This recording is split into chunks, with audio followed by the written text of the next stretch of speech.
Bien, buenas tardes. Vamos a empezar la clase. Vamos a empezar con el primer tema que se llama repaso a la administración de sistemas operativos en red. Entonces, en este tema vamos a repasar lo que ustedes ya han visto de las materias de sistemas operativos, tanto el uno y 2, pero la parte que está orientado a redes.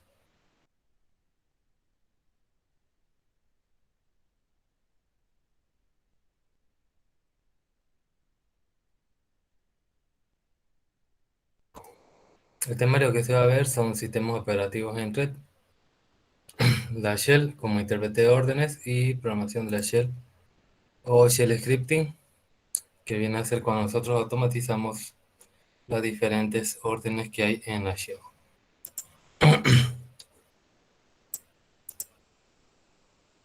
Cuando hablamos de sistemas operativos en la red, ¿qué parte es importante? Pedir ayuda. ¿Cómo se pide ayuda? Teoría de sistemas operativos servidores, interfaz de usuario, cómo interactúa el usuario con el sistema operativo, el administrador. ¿A qué se llama administrador? El administrador es una persona, el administrador es un usuario o el administrador es un equipo. Tenemos también editores de texto. Editores de texto nos permite introducir comandos y guardarlo para que después sean ejecutados. Ese archivo que tiene comandos para después ser ejecutado se llama script. Y el proceso de hacer ese tipo de programación se llama scripting.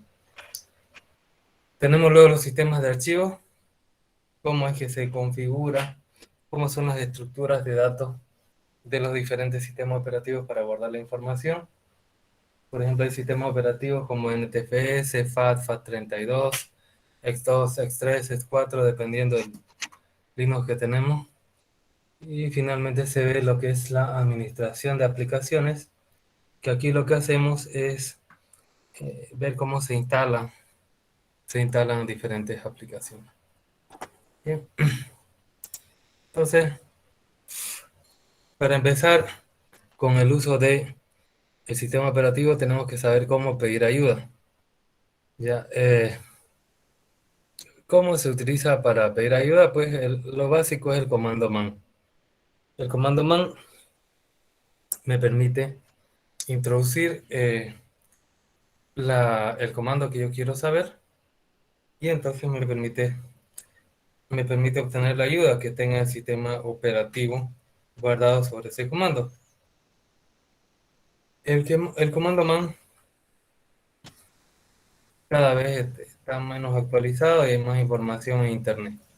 Entonces pasa al siguiente punto, que es las búsquedas por internet.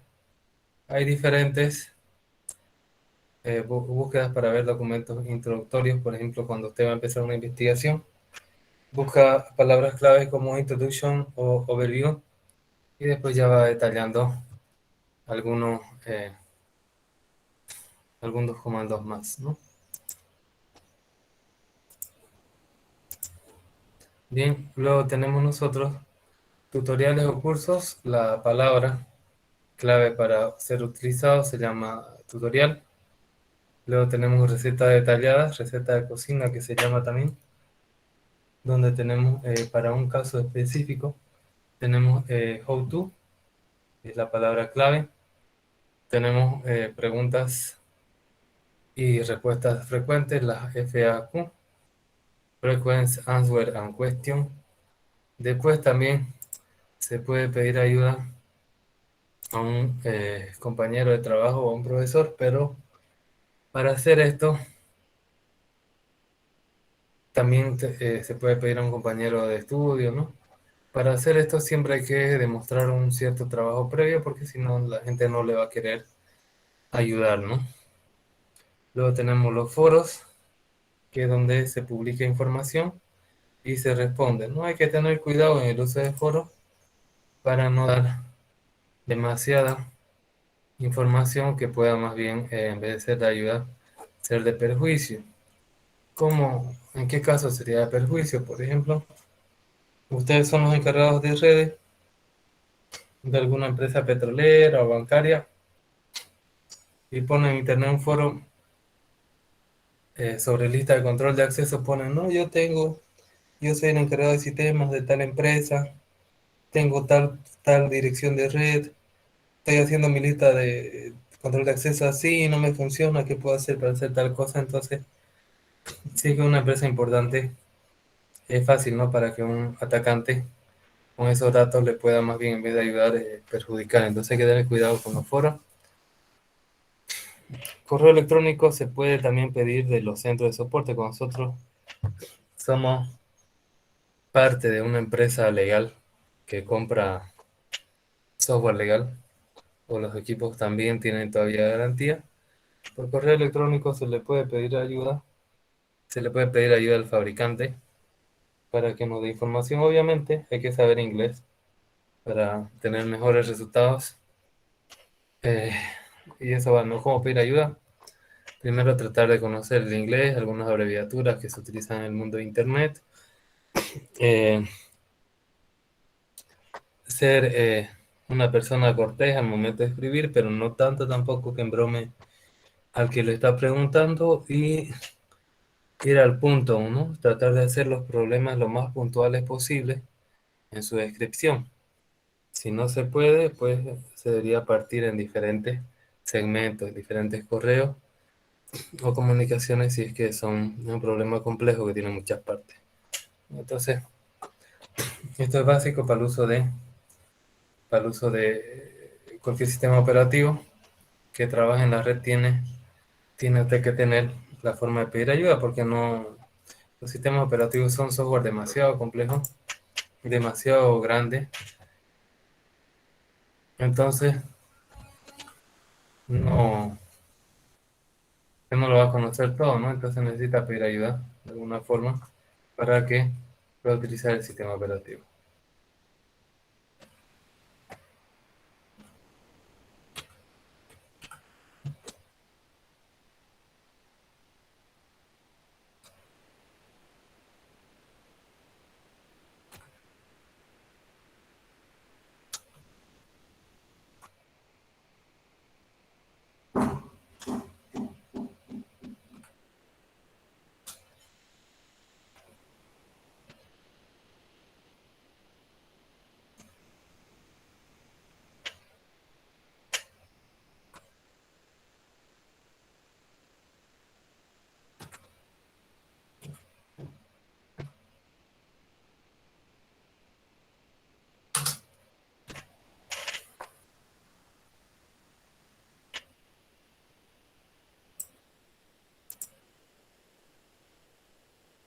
Bien, continuando,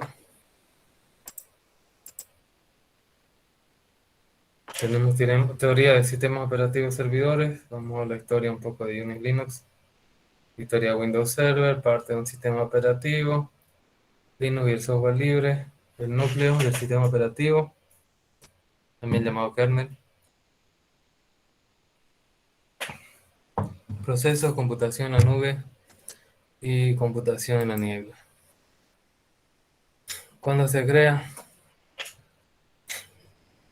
Unix en 1969 en Laboratorio Bell, de Industrias Bell, por dos grandes del mundo, ¿no? de la informática y la computación, por Ken Thompson y Dennis Ritchie. Ya, hay dos grandes vertientes. Tenemos nosotros, Linux nace de la vertiente System 5, donde también está Solaris, que era un sistema operativo, llegó a ser considerado el mejor sistema operativo servidor del mundo y era parte de Sun Microsystems, y ahora es parte de Oracle. Tenemos Iris, tenemos ICE, que es un sistema de IBM que también se utiliza bastante en servidores. De la parte de BCD tenemos SunOS, que es un predecesor de Solaris, NetBDS, que trabaja en red, OpenBDS, que es libre, y los sistemas Mac, ¿no?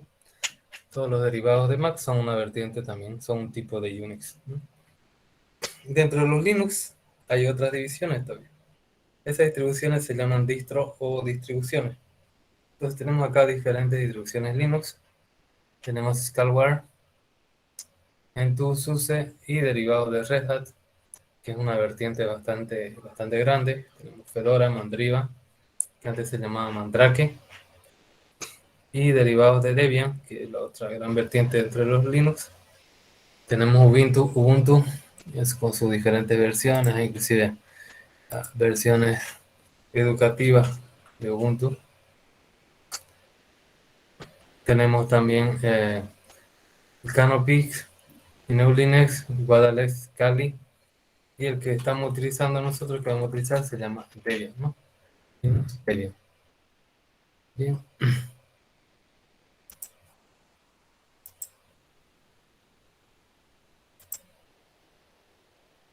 Tenemos también acá la página donde ustedes pueden descargarse los Debian, ya, buscar la última versión estable, y también hay versiones de prueba, ¿no? Las que tienen que descargar para hacer trabajo, tanto académicos como profesionales, tiene que ser la última versión estable. No la de pruebas, porque la de pruebas está en pruebas, ¿no? Y todavía no es estable. Ya, entonces, eso. Acá tenemos un poco la historia de Windows Server. Nace con un sistema operativo, el sistema operativo sucio y rápido, el QDOS, que fue creado por la Seattle Computer Productor de Tim Patterson en junio de 1979, de 16 bits. Después ya lo compra Bill Gates y la compañía Microsoft crea un sistema operativo MS-DOS, ¿no? Microsoft Disk Operating System, o sistema operativo de disco de Microsoft. De Microsoft Corporation, que estaba formado por Bill Gates y Paul Allen en principio, ¿no? Se inició en 1981, basado en QoS, y fue lanzado en 1982, y era monolítico en un principio porque era solamente para usuarios finales. En el mundo, para sistemas operativos servidores, hasta ahora son derivados de Unix o Unix de pago, ¿no? Como ICE, como Solaris, son los que se utilizan en el mundo de los servidores. En cambio, en el mundo de los usuarios se utiliza sistema operativo Windows, la mayoría, aunque también hay usuarios de Linux y también hay servidores que son Windows Server, ¿no? Microsoft Windows nace la primera versión en diciembre del 85, y es la última versión estable, es Windows 10 para usuarios. Última versión de pruebas es Windows 10 Management. Esto es en el momento que se recopiló la información, hace 2 semestres. Windows NT es el primer intento de entrar en el mundo de los servidores en red que tiene Microsoft. Windows NT, Windows New Technology, que empezó a utilizarse en julio del 93 a 30 de noviembre del 99. Por ejemplo, cuando yo entré a trabajar a un banco del 2004, eh, utilizábamos Windows NT como servidores todavía. Y acá dejaron de lanzar las versiones. No significa que tengan soporte, porque bueno, los sistemas operativos de pago de Windows por lo menos tienen 10 años de soporte, pero ya estaba avanzado, ¿no? Fíjense, en el 99 se dejó de producir NT, y el 2004-2005 todavía utilizado. Recién estaba viendo los primeros server 2000. Windows Server nace la primera versión en el año 2000, que se llamaba Windows 2000 Server, y la última versión es Windows Server 2019, que está ahorita en funcionamiento. Bien, aquí tenemos las partes de un sistema operativo, y hay eh, diferentes teorías, y la de abajo es la que resume un poco todo, ¿no? Dice que un sistema operativo está formado por el kernel, básicamente. El kernel lo que hace, interactúa con los dispositivos físicos, como CPU, memoria y dispositivo de entrada y salida.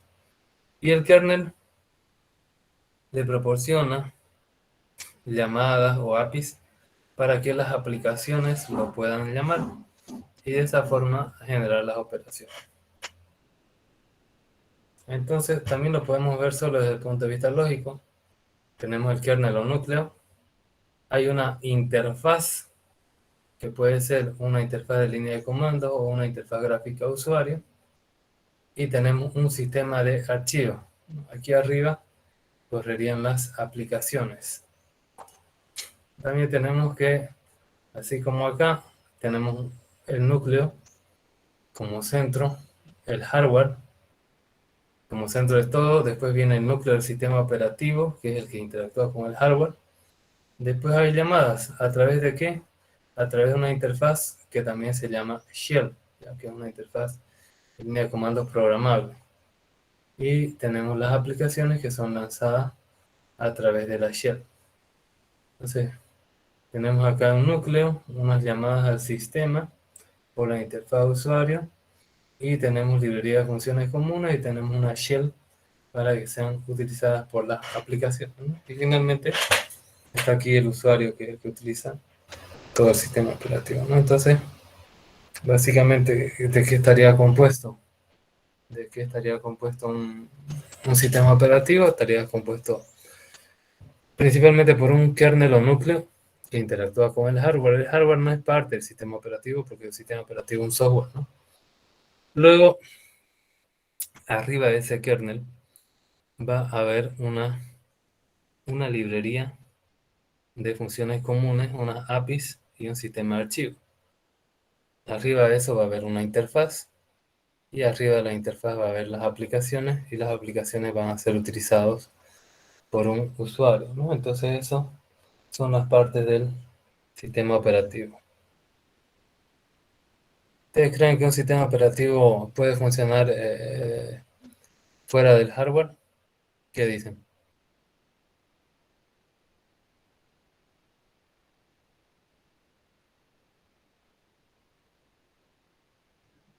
Creo que no. Creo que no. ¿Ya? ¿Qué dice otra vez?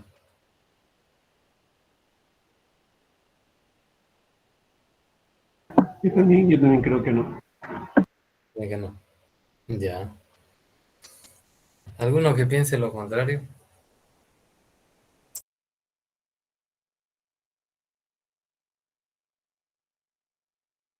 Cuando se virtualiza un sistema operativo, ¿no estaría trabajando sobre el otro Windows más bien? Sobre el otro sistema operativo, el host.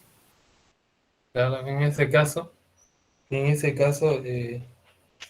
el caso que no está trabajando directamente sobre hardware, ¿no? Pero indirectamente sí está trabajando sobre hardware porque utiliza un poco del disco duro y de la memoria del sistema operativo anfitrión, ¿no? En el caso de la virtualización, un caso especial, que el sistema operativo no trabaja directamente sobre el hardware, sino sobre otra aplicación que construye un hardware virtual, que ese realmente sí corre sobre otro hardware real, ¿no? Entonces, sería ese caso. Bien. Entonces, vamos a hablar ahora de Linux y el software libre. Linux se considera el producto estrella del software libre. ¿Qué significa producto estrella? Es el que mejor ha funcionado. Hay sistemas operativos libres, aparte de Linux, que no son tan famosos. Y también hay software propietario para lo que son los Linux o para cualquier otro sistema libre. Ya, entonces Linux es la estrella de todo lo que es software libre. Es el que ha hecho ver que un modelo basado en comunidad funciona. ¿Dónde es lo que nace el software libre? Nace por un personaje llamado Richard Stallman, que trabajaba también en los laboratorios Dell, en el MIT también ha trabajado Stallman, y tiene su fundación, la FCF, la Free Software Foundation, que dice que Linux es estrictamente el kernel, ya, es decir, el núcleo se llama Linux. Los procesos de usuario, programas, utilidades, shell, todo eso son partes del proyecto GNU. Y el conjunto de todo el sistema operativo debería llamarse GNU Linux y no solamente Linux. Pasa que su Free Software Foundation, que él tenía funcionando mucho tiempo, que ha creado las licencias de GNU, etcétera, etcétera, no hallaban un kernel para el sistema operativo. Había muchas aplicaciones y no había el kernel, no lo pudieron hacer ellos. Entonces un estudiante, que después ya fue ingeniero informático, de Finlandia, Linus Torvald, lo que hace es en base a seguramente han llevado el libro Sistemas Operativos en la red de Tannenbaum. Entonces en ese libro hay un código para hacer un mini Unix que se llama Minix. Entonces lo que hizo Richard Stallman en base a ese libro de Tannenbaum hizo un kernel y lo lanzó a la comunidad GNU, que ya funcionaba a tiempo, y entonces otras personas lo ensamblaron y otras personas le pusieron el nombre de Linux en referencia al creador del kernel que se llama Linux. Pero eso le molesta a Richard Stallman porque se le da más crédito a alguien que solo hizo una parte y no los que estaban mucho tiempo haciendo, ¿no?, la investigación sobre el sistema de crear un sistema operativo funcional libre y solo le faltaba el kernel. El kernel actualmente no se parece ya en nada a lo que creó Linus Torvald, pero para siempre se va a quedar el nombre de Linux, ¿no? La gente conoce como Linux y poca gente dice GNU Linux, ¿no? Linux es el producto estrella de software libre y hay software libre para todos los sistemas operativos y hay software propietario para Linux, inclusive compañías como McAfee o Panda o otras compañías de antivirus, antimalware, crean software para el sistema operativo Linux. ¿Cuáles son los motivos para desarrollar software libre? ¿Cuáles son? Por ética, no sé por qué. Satisfacción personal, es bonito hacer algo que funcione. Para hacer una comunidad, bueno, como sos bueno para programar, entonces por lo menos así vas a tener amigos eh, haciendo software. Para vender servicios hardware, eso se hace mucho, por ejemplo, se compra una plaquita. Hay gente que lo he visto hacer en Oruro, en Pando, así, que son ciudades que no son muy comerciales. Se compra una plaquita de la China y le ponen sistemas operativos Linux y crean switches y crean router, ¿no? Entonces, lo que venden es el servicio y también el hardware, ¿no?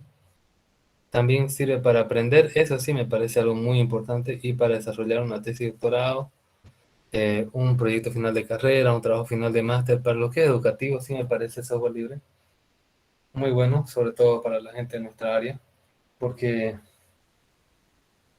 esos proyectos, esa tesis, esos proyectos nadie lo paga, ¿no? O sea, entonces que encima tengamos, imagínense ustedes, si su proyecto final de carrera es montar una infraestructura con Windows Server y ustedes quieren que todo sea licenciado, ¿no? Y necesitan imagínense, para hacer un pequeño bosque, nomás unos 3 servidores.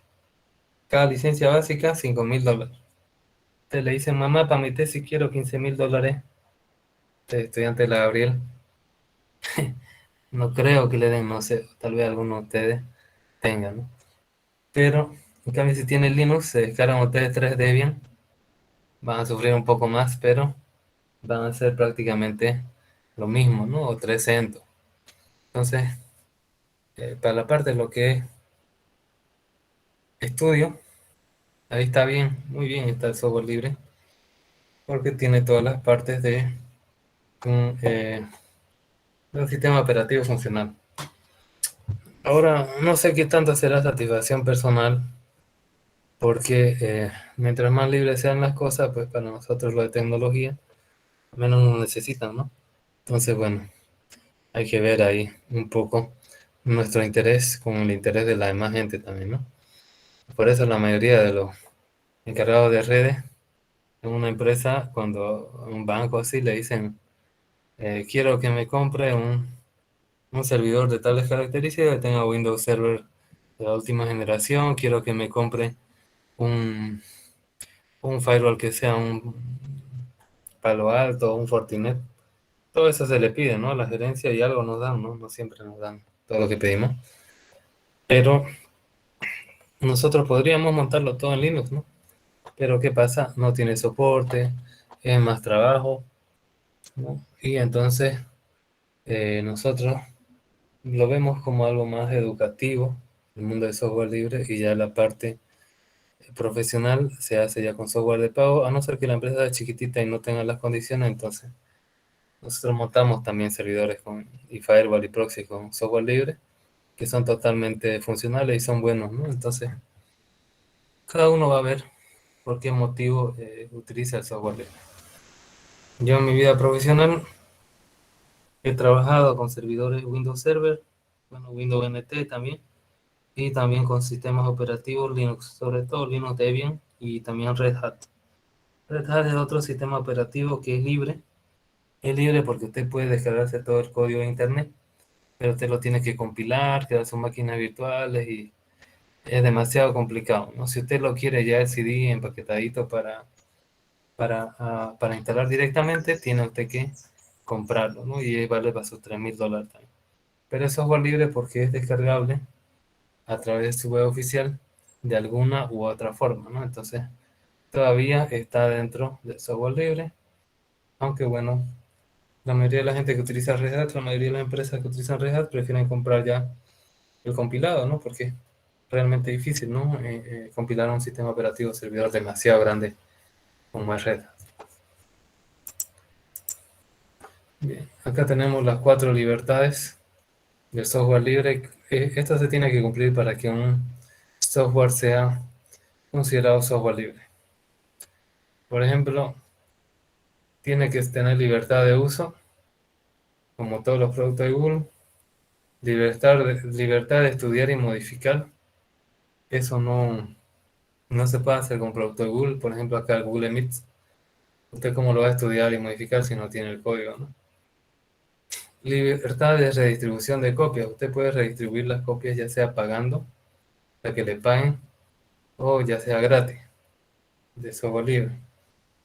Y libertad de mejorar y distribuir las modificaciones, ¿no? Usted lo puede modificar el software libre y redistribuir, pero obviamente bajo la licencia GNU, que viene a ser que se mantiene como software libre. Ahí tenemos dos mascotas. Tenemos Tux, que es un pingüino mascota de Linux, y tenemos a Ñu, que es un Ñu, mascota de GNU, ¿no? Bien, siguiendo hablando de los sistemas operativos, vamos a hablar de las funciones principales que tiene el sistema operativo. El sistema operativo gestiona los procesos a través de un procesador, gestiona la memoria a través de la memoria RAM, gestiona los dispositivos de entrada y salida, es decir, los controla, gestiona también sistemas de archivos, las estructuras de cómo se guarda la información. Por ejemplo, para un sistema operativo hay un código binario para representar una ñ, y para otro sistema operativo otro código binario para representar la ñ. Entonces, son los sistemas de archivo. Y gestiona la red, ¿no? Los puertos que están abiertos, ya sea TCP o UDP, para conectar el sistema operativo a la red. Entonces, esas son las funciones principales.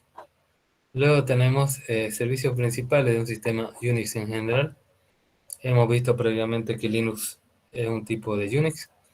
Entonces tenemos el init, que es el proceso padre que se encarga de arrancar o parar el sistema operativo, diferentes funciones.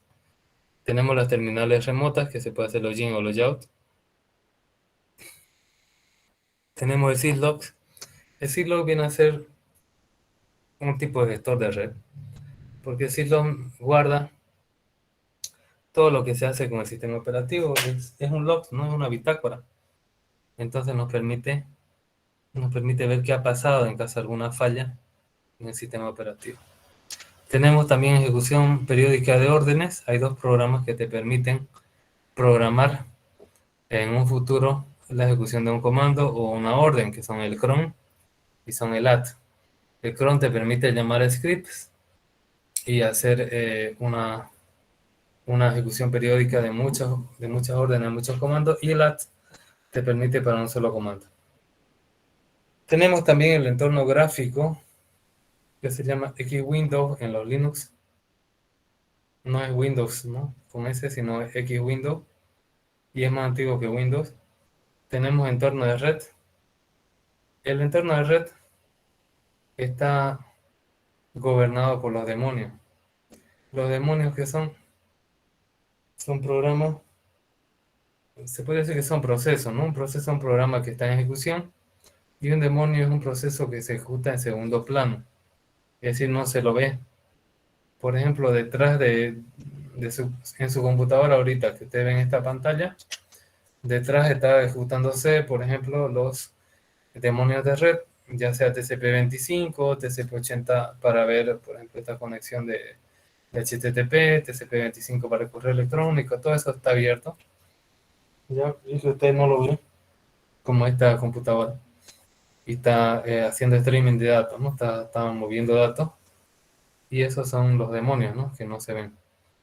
Tenemos también correo electrónico, que todos los sistemas operativos vienen con correo electrónico. Sistemas de impresión, que son los spool, y sistemas de autenticación para poder hacer el ingreso a los sistemas operativos. Bien, ¿qué es un proceso? Es un programa que se está ejecutando, ¿no? En ejecución. Tenemos que los procesos son ejecutables más librerías dinámicas.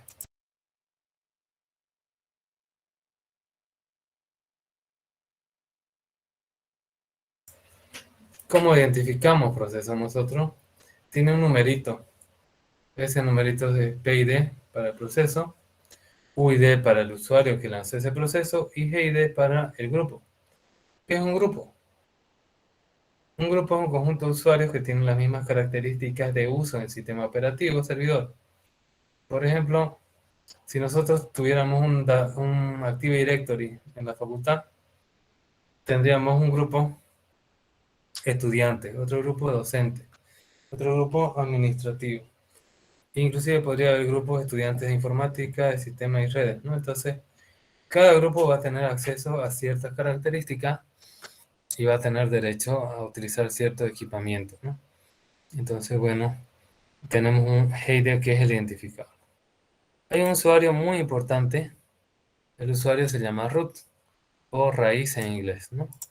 Ese usuario root tiene un UID y GID de 0, ¿ya? Entonces, es un poco complicado. De hecho, a veces para hackearlo solo necesitan modificar, modificar el identificador del usuario, ¿no? Bien, entonces vamos a ver aquí, a ver si se puede ver.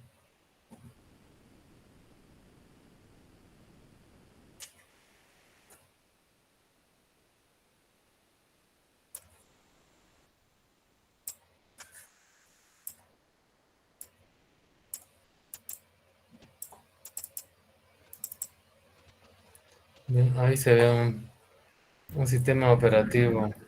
¿Debian? ¿Lo pueden ver? Sí, ingeniero, Sí, se ve. ya. Entonces ahí estamos. Entonces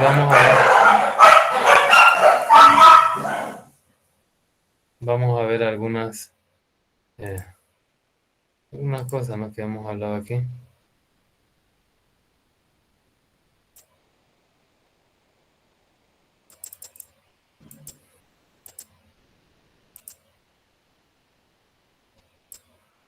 Este es un sistema operativo Debian que no tiene interfaz gráfica. Por ejemplo, si yo quiero ver el manual de un comando, el comando de listado, el ls, hago man ls, y ahí te sale, ¿no? Cuáles son tus opciones, cuál es el fichero, y ahí te va explicando, ¿no? Y con la barra de espaciadora vas avanzando todas las modificaciones que tenés del ls. Lo primero, ¿no? Para buscar algún tipo de ayuda, la Q para salir. Y luego para ver los procesos que se están ejecutando es con este comando ps-fea. Y ahí se ven, ¿no? Ahora, yo quiero que no salga todo, quiero ver, hay un encabezado acá. Entonces tengo que utilizar un comodín pipe y tengo que utilizar less. Entonces ahí tengo, y fíjense arriba, como dice, ¿no? El UID, el PID, identificador de proceso, identificador del programa de proceso, el identificador de usuario y el tiempo que se está ejecutando y cuál es el comando que se está ejecutando. También puedo acá navegar con la flecha para arriba y para abajo y para salir con la Q también. Entonces con eso he visto identificador de proceso. Ahora, ¿cómo puedo ver yo el identificador del usuario en número. Hay un archivo que se llama etcpasswd. Ahí veo, por ejemplo, arriba que el root tiene como identificador, que es el tercer campo. Identificador de usuario tiene el 0 y como identificador de grupo también tiene el 0. Hay otros usuarios que tienen otros identificadores, tanto de usuario como de grupo. Inclusive hay usuarios que no son para una persona, sino que hay usuarios para impresión, por ejemplo. Hay usuarios para la shell. Ya, por ejemplo, ahorita yo voy a ver, estoy con el usuario root. Otra vez voy a ver al etc PowerWD. Y el usuario root tiene la shell bash. Aquí al final de su línea de root dice bin bash. Entonces, si yo quisiera cambiar a otra shell que tiene otra forma de órdenes, por ejemplo, la shell es sh, ¿no? Tiene otro prompt, fíjense. El prompt viene a ser eso que está escrito antes del cursor que parpadea. Es el prompt de sh. Para salir de sh me salgo y vuelvo a bash. Si quisiera entrar a una bash dentro de otra bash, puedo hacerlo así. Y tengo una bash dentro de otra bash. Salgo de la primera bash y estoy en la bash inicial, en la bash de login, ¿no? Entonces, bueno, ahí tengo la shell de interacción que tiene el sistema operativo. Continuamos con algo de teoría. Vamos a hablar rápidamente de lo que es la cloud computing, que está de moda. Ya las empresas han visto que el fierro no se gasta, se puede decir, tiene obsolescencia, es caro. Y a veces falta fierro y a veces también se subutiliza, es decir, no se utiliza todas las características que tiene el fierro, ¿no? Entonces, ¿qué nosotros podemos hacer para poder, para poder, para poder, qué podemos nosotros hacer para abaratar costos y solo pagar por lo que se usa? Utilizar cloud computing. Aunque tiene sus pros y sus contras, ¿no? Supuestamente uno paga por lo que se usa, pero a veces te cobran, por ejemplo, si tu disco duro es SATA o tu disco duro es IDE o tienes encriptación básica o tienes encriptación avanzada, puede variar mucho el precio. Y aunque parezca centavos al ser utilizado al mes, puede ser una variación de cientos de dólares, ¿no? Entonces, hay que tener cuidado como ingeniero que configura cloud computing y ver, ¿no?, los precios, porque puede salir más caro inclusive de tener el data center físico. Tenemos tres usos principalmente. Tenemos software as a service, software como servicio. Cuando nosotros lo que le damos es aplicaciones. Puede ser para telemedicina, contenidos, colaboración, comunicación, finanzas, etc. Puede ser también platform as a service o plataforma como servicio. Cuando le damos plataforma estamos hablando del sistema operativo, almacenamiento, identificación, ejecución, colas y base de datos. Cuando hablamos de IaaS o infraestructura as a service o infraestructura como servicio, estamos hablando de qué? Del computador vacío sin ningún sistema operativo, o sea, del hardware nos proporcionan en la nube. Tenemos también almacenaje de bloques, o sea, discos duros sin sistema operativo, pero que están en la red. Y también redes, ¿no? Direcciones IP, un segmento de direcciones IP privados o públicos. Y obviamente todo eso se paga. Si bien hay algunas compañías que se ofrecen gratis, algunos usuarios, sobre todo para aprendizaje, ¿no? Tanto Azure como Microsoft tienen usuarios que son gratuitos para poder empezar, sobre todo, a utilizar. Proveedores que tenemos Microsoft, Azure, ya que es la nube de Microsoft, Amazon Web Services o los servicios web de Amazon y Google Cloud, ¿no? La nube de Google. DigitalOcean también ¿Cómo? está, ¿no, ingeniero? DigitalOcean. Mire, no lo conozco, pero debe haber más proveedores que estos, ¿no? Estos son los más Sí, conocidos. Y seguramente hay muchos más proveedores porque si es que una compañía tiene los recursos necesarios. Por ejemplo, ¿cómo empezó Google con esto? Tenía un montón de servidores que los subutilizaba y empezó a dar esos servicios. Al cabo de un tiempo, que se llama hosting, lo que es previo a lo que es cloud computing, y había una empresa muy famosa que se llamaba Todorochi Hosting, que daba almacenamiento de ¿no? De almacenamiento de información, era hospedaje de sitios web también. Hay más compañías también que proporcionan esto. Creo que Huawei también estaba ingresando al mundo de la nube y tiene equipos especiales para nube. Eso también, ¿no? Cuando hablamos de nube, Cisco, el mismo Maipu, Huawei tiene equipos que son específicos para hacer cloud computing, ¿no? Entonces, es una tendencia sin retorno tal vez, en cloud computing, ya que abarata costos si es que se sabe usar. De hecho, para mí su principal ventaja es la actualización constante, ¿no? El proveedor se encarga de actualizar los equipos en los cuales corren tus máquinas virtuales que te proporcionan, ¿no? Los servicios. La desventaja, siempre hay desconfianza de seguridad, por más que esté encriptado. El hecho de que esté almacenado en un servidor de otra persona ya te da cierta desconfianza, ¿no? De tu información.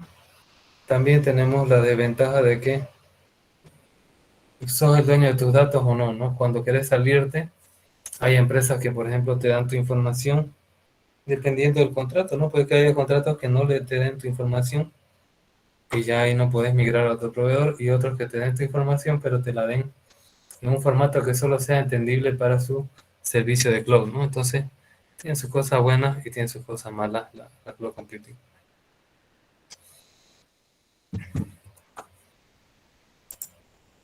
Bien, hay una tendencia que se llama fog computing, computación en la niebla, ¿no? O sea, que ya no vemos lo que hay, va más allá de nuestros sentidos o lo que podemos contar con las manos. Y esto nace de un conjunto de tecnologías que tienen un nombre. ¿Les suena esto? ¿Qué es esto?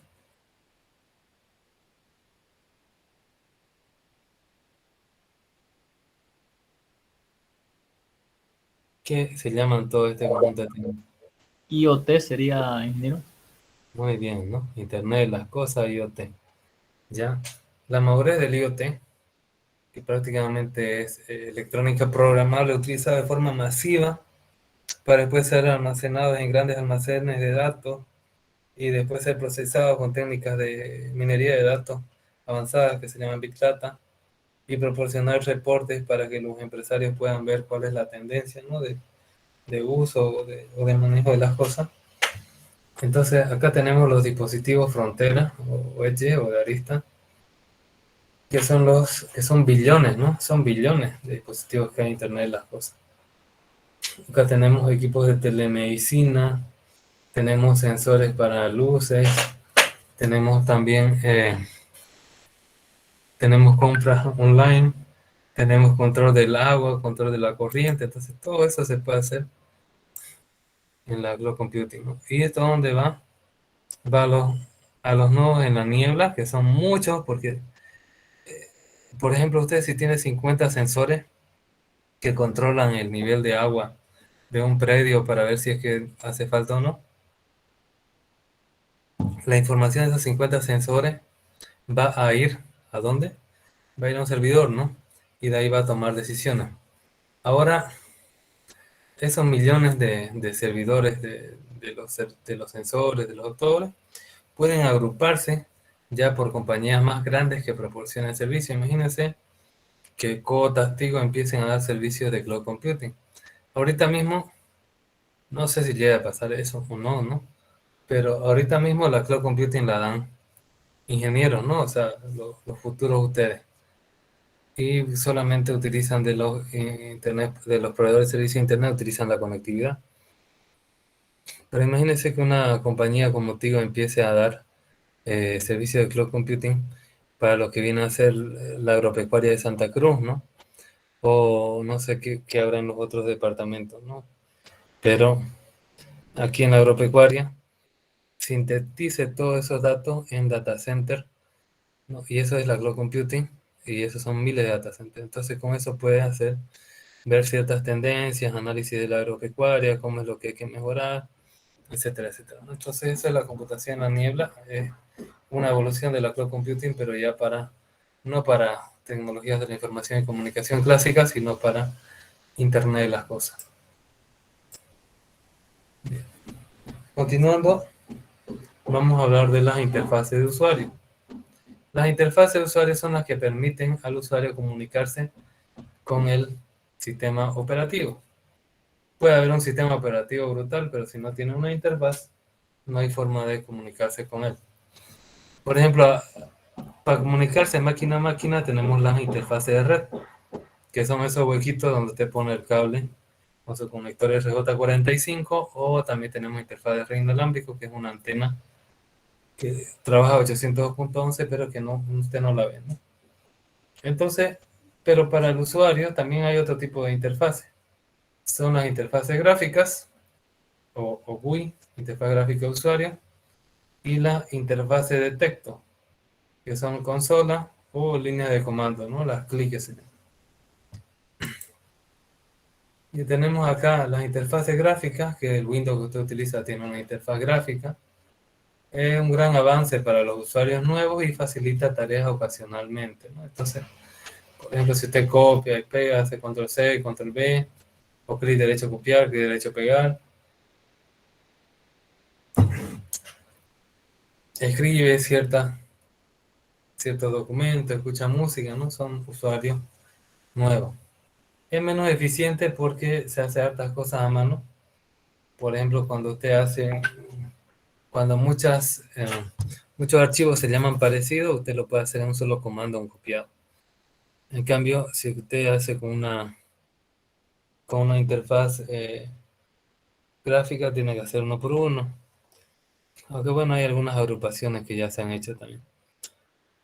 Es menos eficiente y se hace uno en uno las órdenes. Solo se hace lo que está programado a hacer. Una interfaz gráfica de usuario ha sido programado por alguien en algún lugar del mundo. Y esa persona ha dicho, el usuario va a hacer esto, esto, esto. Y no engloba todos los comandos que puede hacer el kernel, obviamente que no. Entonces solo lo que se está programado para hacer, eso es lo que hace. Exigen sesión gráfica, significa que es pesado. No es propio de Unix, por lo tanto no es estándar. En los sistemas operativos Unix no es estándar. No está siempre disponible. Por ejemplo, en sistemas empotrados, en router, son interfaz de línea de comandos, no tiene interfaz gráfica porque sería muy pesado para un equipo que se supone que va a ser manejado por un ingeniero y no por cualquier persona. Entonces ese ingeniero sabe de lo que son órdenes, ¿no? Y Unix, interfaz gráfica desde los 80, las X-Window existen.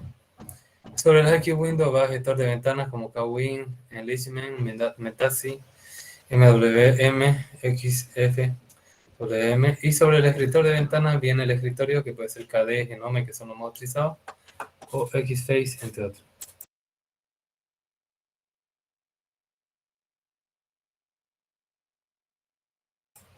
Aquí tenemos una interfaz de texto.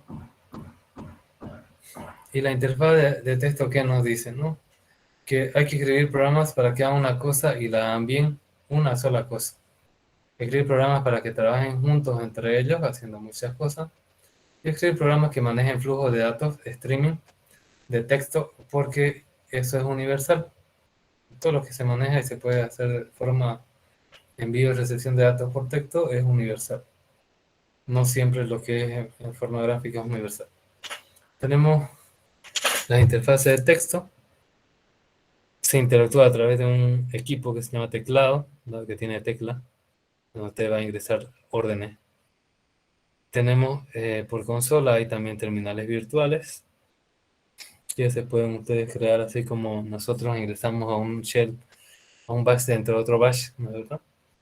Y bueno, tiene órdenes de salida como EOF, EOF, file o control D o la Q para salir de su uso.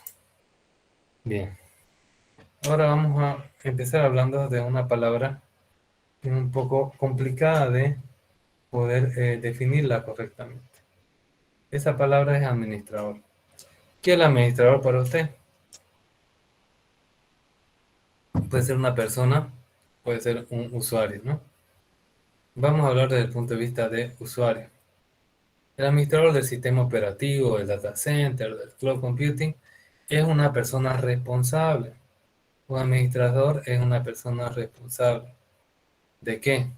De la instalación del sistema, de incorporar nuevos hardware y software, de añadir y eliminar usuarios, de salvaguardar la información, de monitoreo y seguimiento y monitorización del sistema, de política de seguridad, de resolución de problemas y de soporte técnico. Obviamente, en las compañías más grandes, cada una de estas funciones va a estar delegada a un técnico, ¿no? Un técnico de soporte técnico, técnico de resolución de problemas, pero siempre va a haber un administrador que va a dirigir todo eso. El usuario del administrador en los sistemas Unix y en los sistemas operativos Linux se llama root, R-O-O-E-T, ¿no? O sea, o superusuario también se puede decir en español. Root significa inglés, en inglés significa raíz, ¿ya? Los otros usuarios, por ejemplo, empleados, clientes, estudiantes, personal de trabajo en general, tienen usuarios normales que también se llaman usuarios limitados o usuarios o ordinarios. Entonces, el administrador viene a ser el llamado superusuario, ¿no? Es el usuario que puede hacer todo y que tiene la culpa de todo si es que algo pasa mal. Por eso es que no hay que darle superusuario a cualquier persona, ¿no? Solamente a las personas que sean responsables de manejar la información.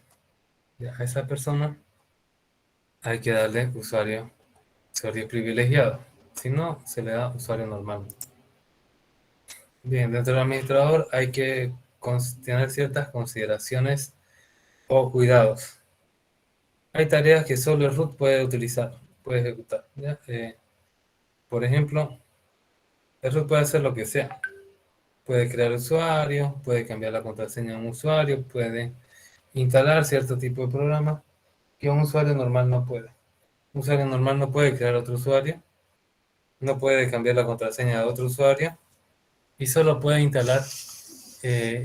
solo puede instalar programas de usuario. Hay programas de usuario y hay programas de administración avanzada que no puede instalar un usuario normal.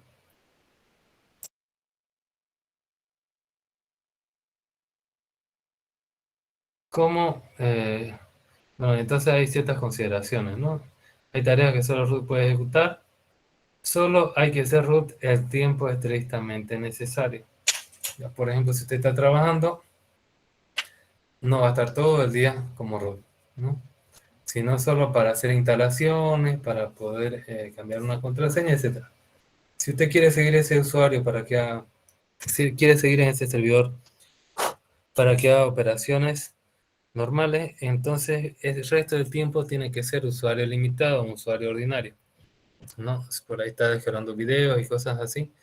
Por ejemplo, si usted descarga un video que tiene virus, no es lo mismo que usted lo haga como root que como lo haga como usuario normal. Si usted lo hace como usuario normal, puede tener ciertas limitaciones y ese virus no hace tanto daño como si usted lo descarga como super usuario, que ya no tiene limitaciones y el virus va a hacer lo que quiera, ¿no? ¿Cómo son las formas de lanzar un proceso como root? Se puede ingresar al usuario root y la contraseña, que es lo no recomendable, que es lo que yo tengo aquí, ¿ya? También se puede utilizar la orden, la shell se vuelve de root para todas las órdenes hasta cerrarla. Por ejemplo aquí, su L Vargas, ¿ya? Ahora yo no soy root, yo soy el usuario L Vargas. ¿No? Pero sí, en el barrio, si L Vargas hace eso, le pide la contraseña, ¿no? De-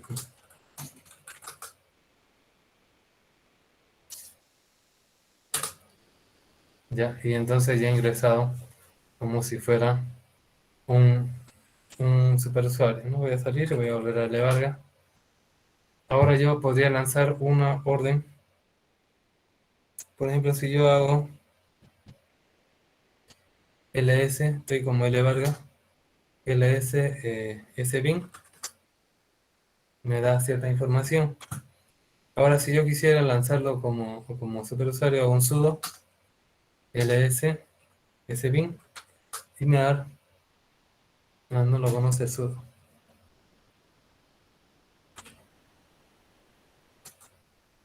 No la conoce este. Hay otros sistemas operativos que tienen más antiguos, que tienen el sudo para hacer un superusuario, pero solo una vez, ¿ya? Para solo una orden. Los Ubuntu hacen eso.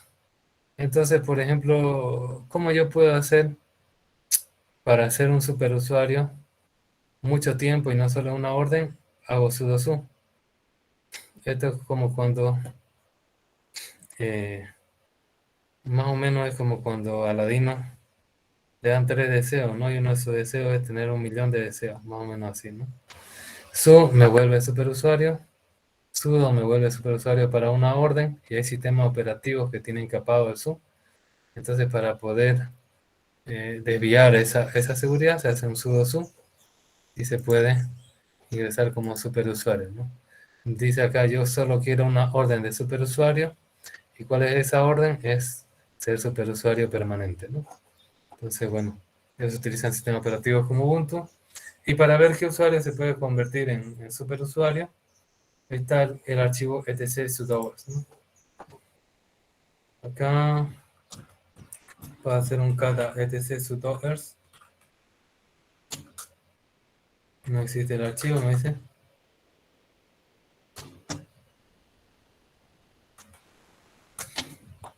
Bien, no lo está encontrando este archivo. Vamos a ver si como superusuario lo encuentra.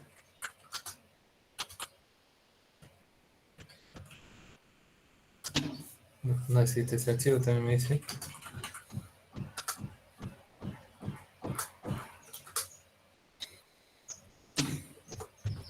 Ya lo ha movido en esta versión de Debian. Ya no está en etc sudoers, ¿no? Para ver los archivos, inclusive si hago un ls-a, los archivos que empiecen con S, no tenemos el sudoers, ¿no?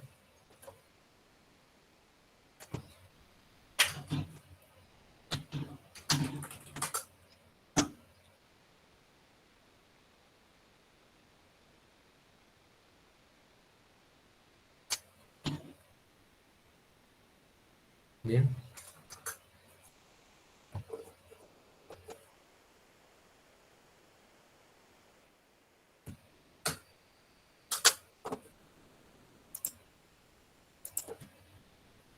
Entonces, bueno, ya no lo tiene ahí, pero sigue teniendo el paso WD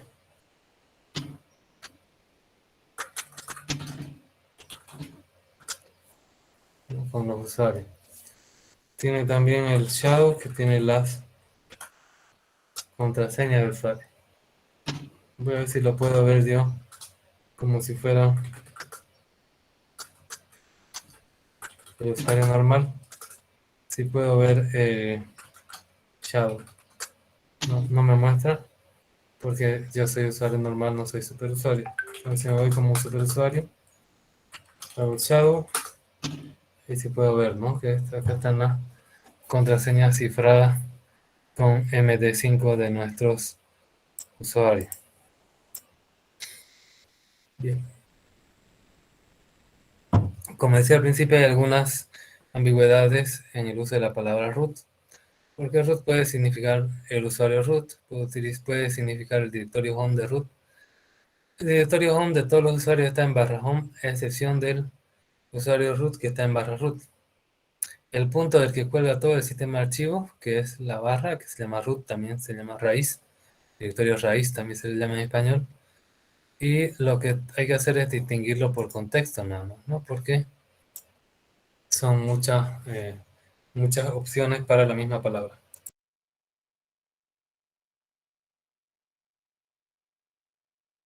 Normalmente cuando hablamos de un archivo, en nuestro sistema operativo Windows hablamos de una sola cosa que se utiliza por el usuario. Puede ser un archivo de texto, puede ser una foto, todos esos son archivos, ¿no? Y los programas son aquellos que abren los archivos. En cambio, en Linux Un archivo es cualquier cosa. Puede ser un archivo ordinario de datos almacenados o puede ser también carpetas, directorios o pipe y dispositivos. Todo eso le llama archivo y los trabaja similares Linux, ¿no? Si bien tiene ciertas características, pero hay muchos comandos que sirven para ser utilizados por todos estos tipos de archivos, ¿no? Archivo ordinario, carpetas, directorios, pipes y dispositivos, ya sean están formateados por bloque o por carácter, se pueden ver como si fueran solamente archivos. Bien. Ahora toca lo que son los editores de texto.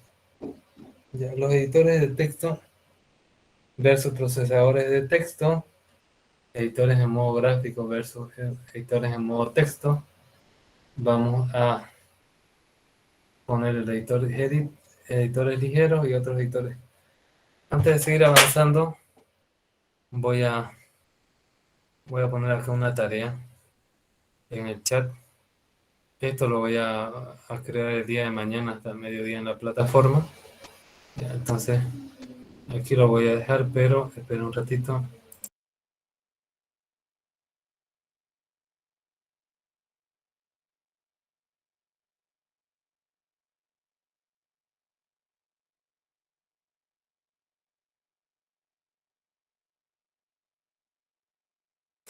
Esta tarea la van a subir hasta el día lunes en la plataforma. Si bien mañana lo voy a crear recién en la plataforma, pues ya lo pueden ir haciendo. Es la historia de software libre en Bolivia, siguiendo las indicaciones que se dio en la primera clase.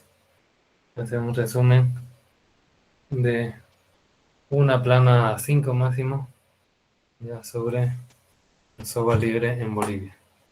Bien, antes de concluir la clase, si hay una consulta que quieran hacer.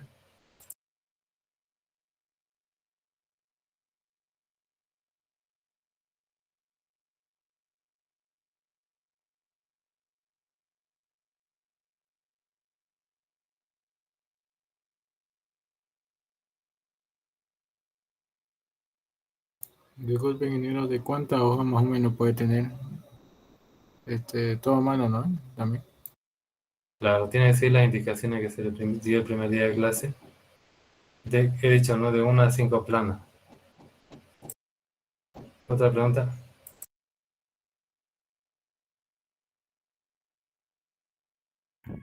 Ingeniero, ¿en esas hojas de Trapper podemos escribir ambos lados o solo un solo lado? Ambos lados, ¿no? Lo que me interesa son las planas, no en sí la hoja.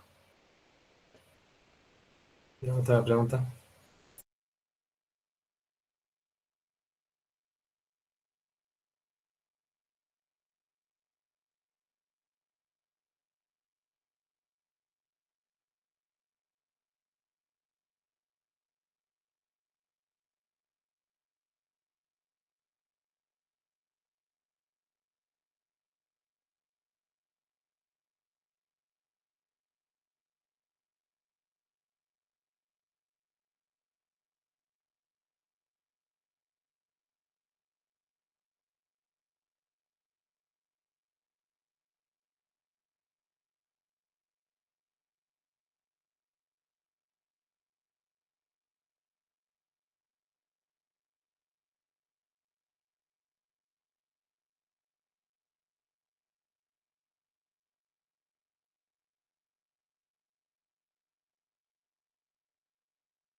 Bien, jóvenes, creo que no hay más consulta, entonces nos vemos el día lunes. Vayan haciendo su tarea, ya mañana lo voy a crear en la plataforma.